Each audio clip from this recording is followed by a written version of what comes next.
the idea isn't about what the end piece looks like, but it's more important what happens during the process. 2020 was the 10th anniversary of the For the Forest art experience, and what we were doing back in the beginning was putting out a call for artists and creating it like an art exhibit that we invited the public to.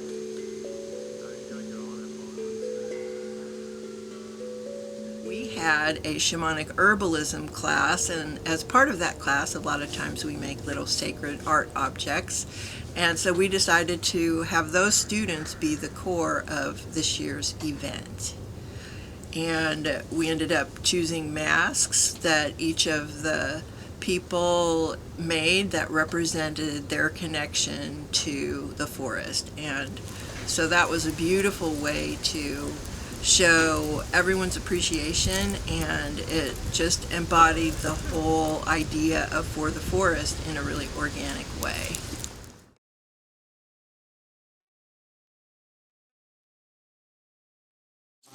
It's made out of silk and merino wool, so it's super soft, so I have it petted if you can pet it. And it's a by altar, so I do have something more, I each in 4 directions, and then the crystal in the middle is spirit.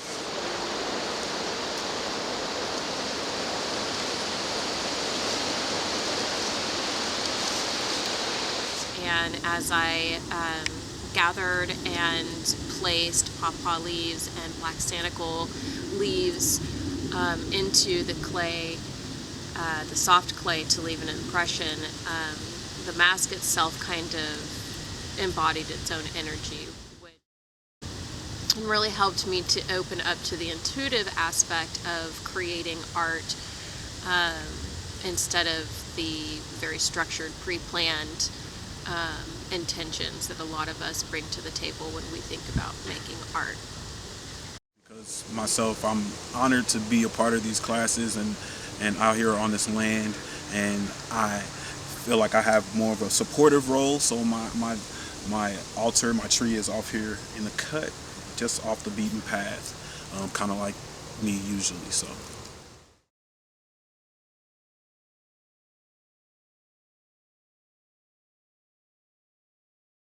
And what the internal process ended up being for me is how we're on a path. We have some peripheral vision, but primarily we're just on this path. And whatever we give our focus to is where we are directed on our path, and how imperative it is that we maintain the focus and the intention and the heart.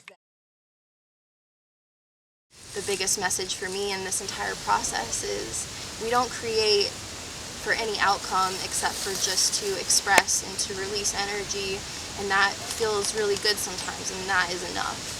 And so we can transmute and shift that energy of self-judgment and self-doubt and move it to openness and acceptance. I feel that when I am in the forest, I am creating with the forest, and it's a healing energy. Together we have this spiral of connecting on not only a human level, but a more spiritual, deeper level as energetic beings. I was really intrigued and excited about the For the Forest project because we had an opportunity to sit down with a piece of clay and create something. And for many of us, we haven't done that since we were a child, for me. And when I had that piece of clay, I thought, what do I want to create? And for me, I wanted to create this goddess mask. But once I started creating it, I realized it ended up being more like Zeus, which morphed into Medusa. They're not just masks, they're like a personal representation of people's beauty, their insides, their expressions. To just truly be immersed into the forest and be part of it, and touching a tree, feeling the ground underneath me without a cement barrier is amazing. And then you get to add in a non-analytical, creative brain aspect. We've lost our connection to the earth, and in many cases we avoid being outdoors.